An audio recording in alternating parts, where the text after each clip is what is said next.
Hello everyone, Dan Swift here, founder and CEO at Numentum, and welcome to the Speaker Series, where we spotlight some of the most interesting minds in the world of revenue generation. At Numentum, we help forward-thinking B2B organizations create better buyer experiences and deliver new momentum to their revenue engine. On this episode of the Speaker Series, we speak with Christina Woronchak, Chief Revenue Officer at Deem. We have a great conversation around creating a great culture, looking for and finding meaning in work, and her passion for art and design.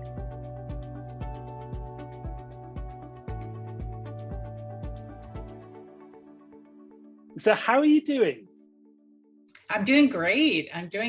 It's a wonderful day. It's sunny here in California, and just such a wonderful opportunity to engage with you and talk a little bit about sales and some of the other topics as well. Well, wonderful. We're excited to get started, so let's just jump straight in. Now, you're the CRO at Deem. So for context, for everyone listening, would you mind sharing just a little bit about Deem with our listeners? And what is it that you're solving for your customers? Sure, of course. Deem is a SaaS company, and we offer a travel platform called Edda, and it's available for mobile and desktop. And the problem that we're essentially trying to solve for is, as you know, as a road warrior, there's a lot of friction in travel, and booking your travel can be a very complicated and a very cumbersome process. So what we endeavor to do is to make it easier to travel for business travelers and anywhere that they need to go. We do that with a very innovative solution that delivers a great experience for business travelers. It's beautifully designed and it's a joy to use, and it's really, really simple. And companies of all sizes can essentially use it, and we can configure the platform to meet different kinds of travel programs and different travel policies as well. So there's a lot of flexibility built into our solution. Amazing. Now, so many of the people who listen to the Speaker Series, as you know, are in sales. So this will resonate because as a road warrior, it's not an easy process sometimes to just get this done. So excited for you to share more about Deem with our listeners. But let's talk a little bit about the pandemic, the elephant in the room for this industry, right? Because it's hit many industries incredibly hard, none more so than the travel industry. And I personally respect everyone in this sector for two big things, right? Resilience and entrepreneurial spirit, to respond to all of these challenges that have been thrown your way. So for you personally, as a human being and as a business professional, what have you learned about yourself personally and professionally during the last 2 years? Sure. Well, first and foremost, you're absolutely right, Dan. The pandemic hit the travel industry so hard, especially business travel. Our industry is often impacted by all kinds of things like geopolitical issues, horrible weather, natural disasters. And I always say that this is not an industry for the faint of heart. And if you can survive business travel for the long haul, I think you're well equipped to handle almost anything. And while we pride ourselves in the industry for being those things that you called out, resilient and prepared, nothing could have prepared us for this. Certainly not for the fact that this pandemic situation has impacted our industry now for going on 2 years, which is a very, very long time. So what I've learned specifically throughout this situation is that, each of us has been impacted in some way, and all of our experiences are uniquely different and they're challenging in their own ways. And I've learned that I needed to ask my teams more about how they were doing and how could I help them, and to really be more compassionate and to be more empathetic and really to be accepting of things. Because let's face it, we're trying to balance our personal lives and our work lives. And sometimes, our dog might start howling or our children come into the room. So there are all kinds of things that, I think we've had to get accustomed to. Yeah, the number of times that one of my two kids, and I've got three, as you know, but that one isn't mobile yet. But the number of times they've crashed calls or joined training sessions or whatever it is, and it's almost like before the pandemic, would that have been frowned upon a little bit potentially? But now everyone seems so much more accepting, right? Yeah, most definitely. Yeah, and what about the fact that you're running a global sales organization? What kind of challenges has that brought mid-pandemic? You know, it's so interesting, Dan, because I feel like I was so well prepared for this. Because Mm, when I joined American Express in 2003, believe it or not, pretty much the entire sales and account management organization was home based, and mm, that was extremely progressive. And the reason we were home based is because we were on the road so much. So sometimes I had 24 to 36 hours to prepare to be at a meeting in Europe. So I had a bag packed at all times. I carried my passport with me every single day. So by the time I arrived at Deem, most of my sales team was already remote. So they were also accustomed to working in that type of environment. I think that, this whole notion of remote work and virtual work has been, a pretty steep challenge for some organizations that weren't familiar with that. So I think there's been a steep learning curve to embrace that model. But, I feel really strongly about the fact that, good leadership is about trusting your people, and you can stay engaged to your workforce through one-on-ones, through team meetings, through, just actively engaging with your team. So it doesn't really matter whether you're under the same roof or not. You can still effectively lead any type of organization, in my opinion. yeah, and when we met, well, actually, even backing out from that, 16 years with American Express, the last few with American Express Global Business Travel, and you were the VP and General Manager, if I remember correctly, for the whole of the global sales organization for GBT. And I remember Alyssa Elliott introduced us back in, I think it was 2017. I think that was right. And we went on to train your global GTM team. So can you share with your listeners, and you kind of teed it up a little bit because a lot of your folks were already working from home. So, but can you share a little bit with our listeners, why were you so keen to empower your team in the way that we did together? Well, I think, back in those days, I would say that was sort of the beginning of social selling. And I like to follow trends, and I like to be ahead of the curve when it comes to things like that. I think that salespeople have had to evolve, at least the good ones. And, I could see that the things that you were offering, would really resonate with customers, ensuring that you do the appropriate level of research, ensuring that you really understand the buyer, all of the things that, you train sales professionals to do, were absolutely the right direction that salespeople, needed to be headed in.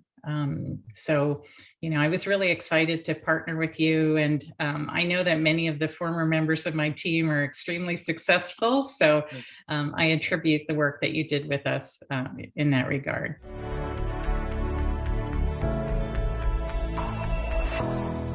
Now, you said it earlier, doing your research on someone. So obviously we know each other, but I've done my research on you. And as part of that research, your LinkedIn profile. So a couple of things jumped out at me. And as you know, a lot of what we do in these speaker series, it's about getting to know the human being behind the title. So without further ado, it says in your LinkedIn profile, it says, I currently reside in Silicon Valley with my golden retriever, is it Finnegan? Finnegan, amazing, which affords me the opportunity, it's a great name, by the way, which affords me the opportunity to enjoy some of the passions, which include architecture, art, design, and great food. So tell us more about these passions. Is there an order? Is there a priority? Do you get to experience all of them in the same amount? Talk to us a little bit about that. Oh, I love all three of them. And you know what? You reminded me that I forgot to add my beagle Sadie to my profile. So yeah, she's a Finnegan and Sadie, amazing. Yeah. Yeah, she's a pandemic pup that I adopted about this time last year. So I've updated my profile. So thanks for catching that. But there you go. Those things are all things I'm very passionate about in my life. First and foremost, architecture and design. I love different styles. Many years ago, I started with an appreciation for architects like Mies van der Rohe and Frank Lloyd Wright. Living here in California and loving mid-century architecture, there is an incredible selection of Eichler homes here from the 1960s. And just this weekend, I had the opportunity to visit a few that were listed on the market. I wasn't interested in buying, but I was curious to see the design. From an art perspective, believe it or not, I come from a very artistic family. My brother is a freelance comic book artist, and his daughters are incredibly artistic and very talented. And I actually started my passion for art with a piece that I purchased to celebrate a very large win that I had with EDS when I was at American Express, and that was in the early 2000s. And since then, collecting art has been a little bit of an obsession. And my other interest is food. So, your viewers might not know that I was born in Montreal, and there's a very heavy French influence in the city of Montreal. And that city has always placed a really high emphasis on food and dining. So I've had an appreciation for food and, fine wines, and I love to entertain. Amazing. Bank of Montreal was a customer of mine at LinkedIn. So I had so much opportunity to spend time in that city. And it, like you say, it is phenomenal. One of my favorites, Yeah. So let's talk a little bit and staying on the LinkedIn vibe for a moment with your profile and switching gears to business. I don't want you to start blushing, but there is a LinkedIn recommendation that I am going to read it in its entirety because I think it will help listeners understand kind of who you are. Okay, so here we go. And I'll leave the name of the person off, but obviously you can go figure out who it is if you go and look at her profile. But here we go. I've had the pleasure of working with Christina on several projects over the years, and I've always found her to be one of the most genuine and dynamic leaders that I've ever worked with. Christina knows how to cultivate and maintain positive and healthy relationships with her colleagues, teams, and her customers. When you first meet Christina, you're initially struck by her genuine warmth and engaging personality, couldn't agree more. And then after working with her for just a short while, that is quickly followed by an appreciation and true respect for the depth and breadth of her vast knowledge, expertise, and business acumen. I'm going to keep going. Don't blush. It's brilliant. Without a doubt, Christina delivers in such a way that it makes everyone who works with her want to do better and be better.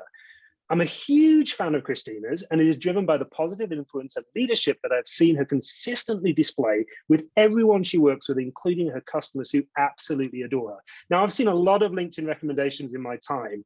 I don't think I've seen one better than that, which talks to who you are. So I've got to break it down. Leadership. What is your leadership style? Like, why do people wax lyrical about you? Talk to me about that. Well, thank you. I'm blushing. And I remember who wrote that. It's Paula Alvarez. She was one of my most favorite colleagues at American Express, someone incredibly talented, and we worked on a lot of different projects together. So thanks, Paula. Hopefully I'll have an opportunity to formally thank her for that. But from a leadership perspective, this is a topic that I'm extremely passionate about. I've always been authentic, and I like to say I was authentic before it was cool to be authentic. Mm-hmm. I'm extremely passionate. I think that probably comes through in terms of, how I conduct myself. I'm very analytical and driven, and that works for me. And I always say that, you have to be your true self and you have to leverage your strengths. And so I think, you have to go into a leadership role, being who you are, and bringing that uniqueness about you. Some of the things that are really important to me from a leadership perspective is I would never ask anyone to do something that I wouldn't be prepared to do myself. And actually, Paula and I worked on a lot of different projects together, and I always wanted to be one of those sales professionals that executed a deal as flawlessly as I could, and didn't leave a mess for other people to handle, right? So she was in more of an operations role, and I think she knew that I was very mindful of that. From a leadership perspective, my team will tell you that I ask a lot of questions. I like to try to understand how things work, how I can make them better. But I think the thing that I'm most focused on, that's of most importance to me, is really creating the best possible culture for my people, and really creating an environment where they can thrive and grow and be successful. And, that's all about also, doing the right things, standing up for the things that you believe in, and creating a very transparent environment where, people feel that they can be honest with you. So those are all things that are extremely important to me that I think encapsulate my leadership style. So how do you create an environment where people feel like they can just come to you? Because you clearly do. So how do you do that? There are no repercussions for for folks who don't agree with me. I always say, tell me exactly how you feel about something, and I might not agree with you, but as long as we have a conversation about it, we align on, how we're going to move forward. But I feel that that's so important. I think sometimes leaders are afraid to hear bad news, or they're afraid to hear when somebody's upset about something. But those are the important conversations that I think really create strong relationships with the people that you lead and also drive the best possible performance. At least that's my opinion.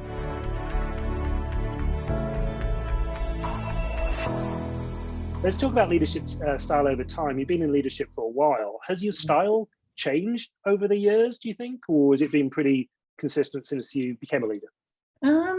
I feel like, with every role and increasing responsibility, I feel like I'm always learning new things, and I feel like I'm always growing. I know I'm probably the best leader that I've ever been, but that's a culmination of a lot of experience. And, I look for inspiration in a lot of different places. I feel very fortunate here, that the CEO of our parent company, Chrissy Taylor, is one of the most dynamic and incredible CEOs in her industry. I also look to people like, Dan Schulman at PayPal, Mark Benioff at Salesforce, Bill McDermott at ServiceNow, Steve Squeri at American Express, and before that, Ken Chenault. I love companies. I love how they work. I'm really intrigued by great leaders.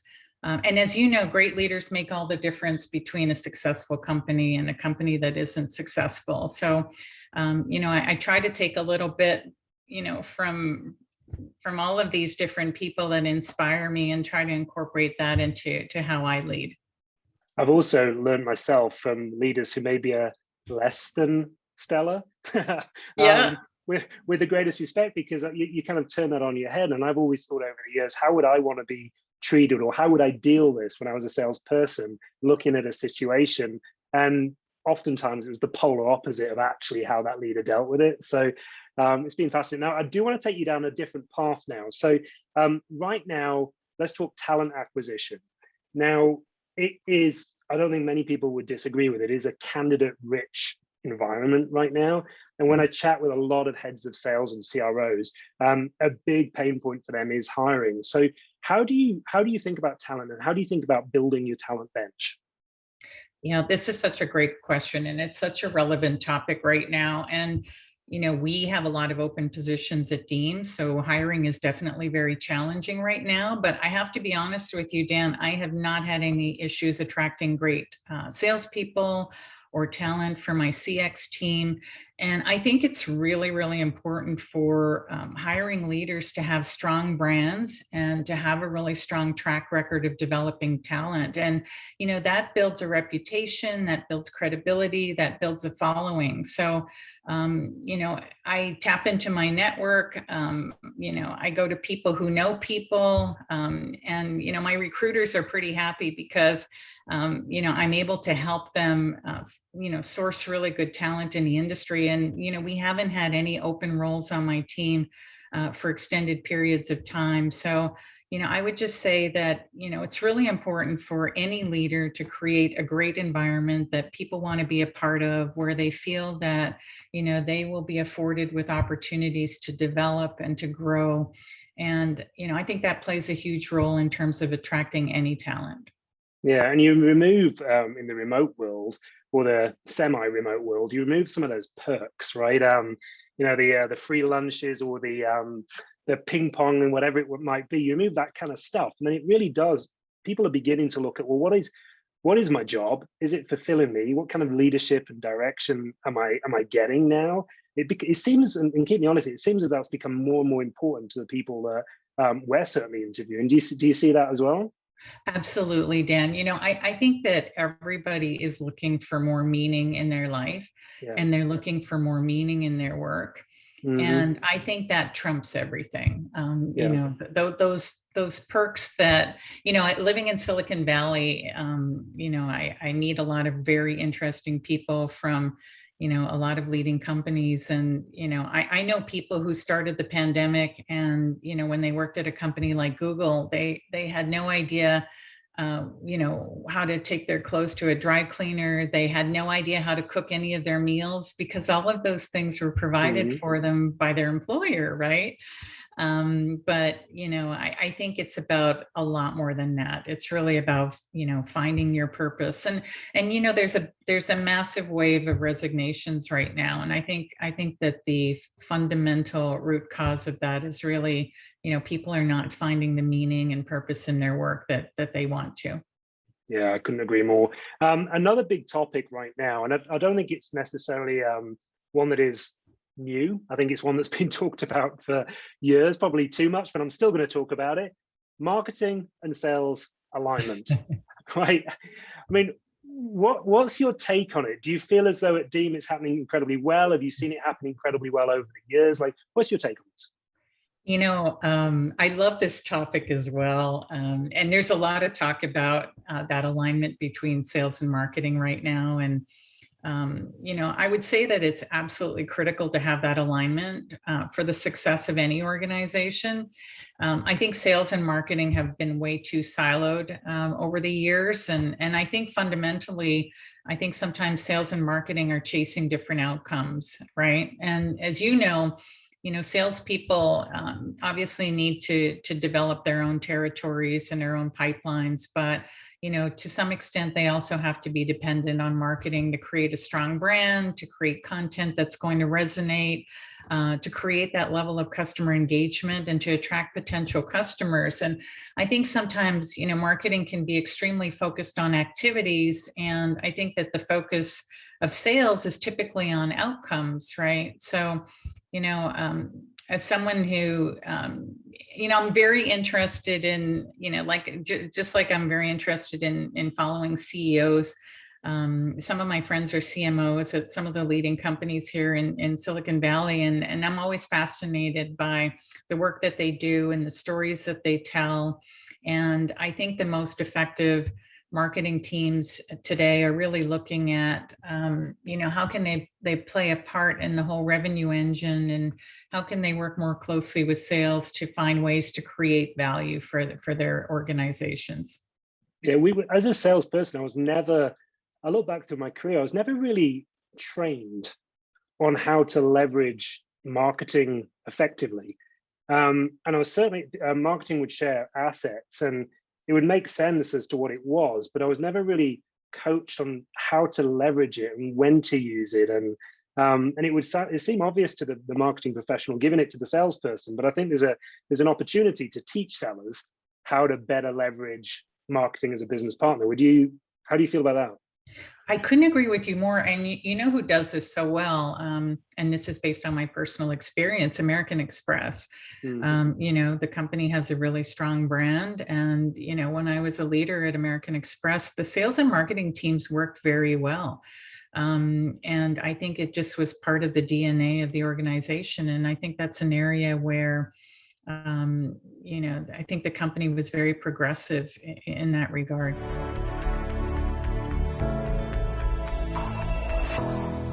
One big topic that I want to talk to you a little bit about is balance. So we talked about balance in terms of internal within organization, sales and marketing, but outside of the organization for you personally. So you got a big job, you got a big role, you got a lot of responsibility. You've shared some of your passions, but how do you stay balanced yourself?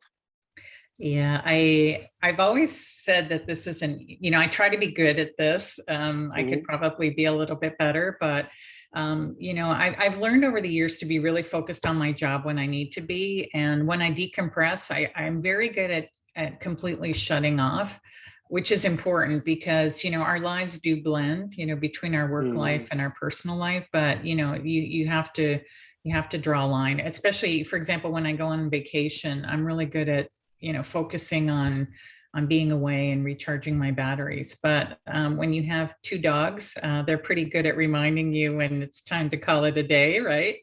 And so they're very helpful towards that. But I think that, working remotely is a gift, because I think it really helps with that transition from your work life to your personal life, because you're not commuting. So that's extra time that you can spend to to focus on the relationships within your household, and to engage with your kids and your family. And I know you can relate to that. And I've seen some great photos with your kids, and so many wonderful experiences. And I'm sure you can relate that working from home brings a lot of benefits and helps with that balance.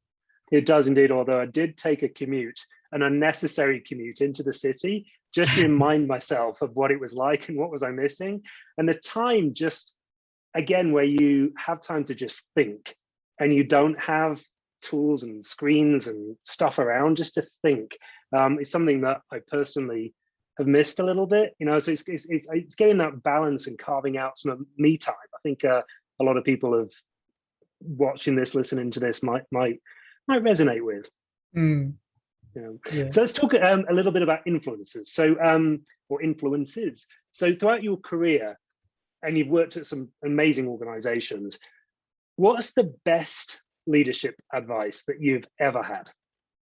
Oh, the absolute best leadership advice that I ever received, was a really simple message. It was that I needed to be more visible with the senior leaders at my company. And at the time I was with American Express. And, I always thought that, as long as my performance was solid, that, I would get noticed, and, that would create some opportunities for me. But what I learned, once I was given this valuable gift and this wonderful feedback, was that it's really important to have sponsors, and it's really important to have supporters throughout an organization, because sometimes you're just not on their radar.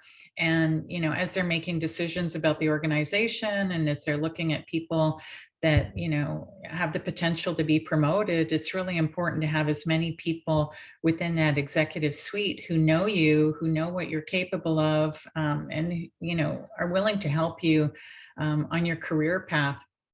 I personally mentor several mentees outside of the company. I try to play a very active role with my own leaders, and with various members of my team. And I try to proactively look, for those diamonds in the rough, and for people that have an incredible opportunity to either do something different that will be more fulfilling and rewarding for them, or, people who are ready for the next move in their career. I don't wait until I have an opening. I'm always planning my workforce to create opportunities. And I think my team knows that I'm actively doing that. And my advice to everyone is to, take control of your own career. Don't wait for someone to tap you on the shoulder. If you think you're ready to be doing something different, and you want to make a bigger contribution, tell your leader, talk to your peers, try to get to know some of the leaders within the organization. It's in their best interest to get to know you and what you're capable of, because it's so much easier to promote from within than to try to recruit from the outside, especially at this time, right? And I struggled out with that myself in my career. And you nailed it, where I expected my results and my performance as one of the top sellers just to get me that next step. Yeah. And so often that next step didn't come my way, or particularly earlier on in my career, or it went to someone else. And I'd look at that person and go, but my results are better than that person. So why? And you mentioned like finding internal sponsors. I thought that was fascinating. So I had the same feedback from one of my mentors. How do you do that? Like tactically, how do you go and find people and how do you get them to know you better? How do you do that? Or do you just call an email, say we can chat? Like, what do you do? In terms of me personally, how I do that with my teams? Yeah. Yeah. So what I do, the first thing I always do when I Whenever I've taken over a new organization through a role change or, being at a new company, is I always have skip levels. And I have conversations with all of my leaders as well, but I also have conversations with their direct reports, and I get to know them a little bit. And I ask them, what are your longer term interests? What are some of the things that you'd be interested in doing? And I keep that in mind. And if I see that somebody is interested in a role that might be a better fit, in another department, what I typically do is I will connect them with my peer who is leading that particular department, just to create that visibility, so that they can get to get to be known a little bit better within the organization. So that's one of the things that I typically do. And I encourage people to also reach out to other leaders or some of their peers who might be doing a different job that they're interested in. I think you can't be afraid of losing great talent. And I think one of the things that you just mentioned, Dan, that really struck me is I think sometimes leaders might have a great performer, like you were in your sales role, and they're afraid to have that person move on to another role because they're so good at what they do. And, I think there's a much bigger risk that eventually that person is going to feel that there aren't any other opportunities for them and that they're ready to grow, and they'll just leave the organization. So I think you can't be afraid that, your people will outgrow your department or they'll outgrow their role. And I think you should encourage that, actually.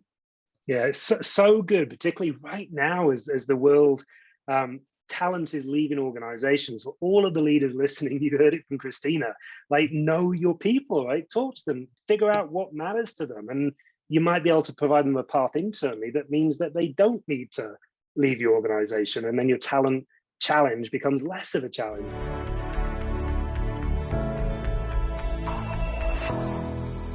So Christina, I'm going to ask you about quotes. Now, is there a quote at all that you live your life by, or you have somewhere in your office that you look at every day?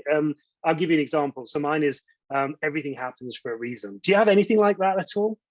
That's a really good one. I've been collecting quotes my entire life. I actually have a board that I keep by the side of my desk, and I put a lot of different things that inspire me up there that I like to look at throughout the day. One of the quotes that I absolutely love is, "The best is yet to be." But I have to be honest, when I was a little girl growing up, my father used to tell me to be the woman that I was meant to be. And I actually have that here on my board. And, at the time, I didn't really know what that meant. And he never really explained to me what he meant by that for me specifically. And it's one of those things that I kind of forgot about until a couple of years ago.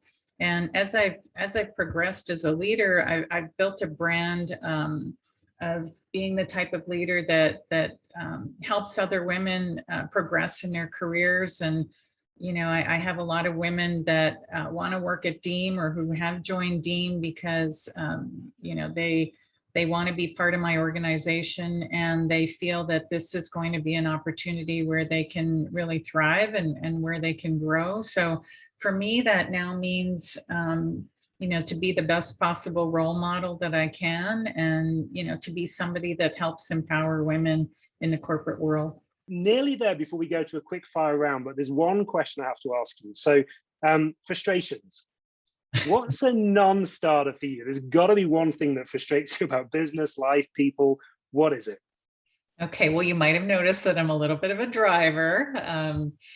You can usually spot us. We speak very quickly, and we're pretty high energy. The one thing that frustrates me is when things move too slowly, or people are really slow to make decisions. I would say that that's probably my key frustration.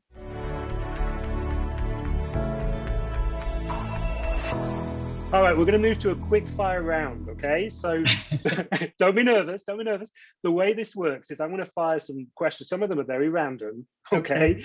Some of them might just be quick answers. Others, I might push you a little bit to go a bit deeper depending on how you answer it. But you ready? Should we jump in? You're scaring me, but okay. Okay, don't be scared. Here we go. Question number one. Who is your hero? Believe it or not, I don't have one hero. For me, heroes, represent so many different people. It can be a member of my team battling cancer, or it could be one of my colleagues that accomplished something absolutely unimaginable, or someone I admire who inspires me. I don't just have one. Great answer. Best sales leader that you've ever partnered with? Oh, that's a tough question, depending on who's listening. I have to say I've been really blessed. There have been so many, including David Grace, our president here at Deem, but also Andy McGraw, who hired me at American Express in 2003. I would say that they're both consummate professionals with a tremendous amount of expertise and experience in sales, and people I've loved partnering with. Are you a morning lark or are you a night owl? Morning lark. My father taught me that the early bird gets the worm. What was the last Halloween costume that you wore? Oh, Dan, that's a bad question. Believe it or not, I'm not a fan of Halloween. All right, there you go. Let's move on. Favorite city in the world? I would say not quite a city, but my absolute favorite place in the world would have to be Provence in the south of France. And there's just something magical about it. And of course, the food is great, which is really important. And a lot of wonderful artists hail from Provence. So definitely, that's my choice. Is there a city or a country that you haven't been to that is on the bucket list? I've traveled so much, particularly for work over the years, and I've been to some incredible places. My bucket list includes Iceland. And over the years, I worked with a lot of companies that had a pretty significant presence in Germany. So I had the opportunity to travel there in December and experience some of the most wonderful Christmas markets, which are absolutely fantastic. You can drink some nice mulled wine outside and eat some schnitzel, and you're surrounded by beautiful Christmas decorations. Oh, there's my beagle there's now. The talking which, about wait, which one is it? Which one is it? No. That is what we're talking about, work-life balance and integration. That is it. She was so good. But Vienna and Munich for their Christmas markets is definitely on my list. Amazing.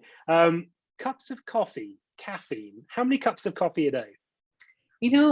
I only have the 1 cup in the morning, and I have to be honest, I can't operate a vehicle unless I've had that cup of coffee. And I like it black because I really enjoy the taste of the coffee beans.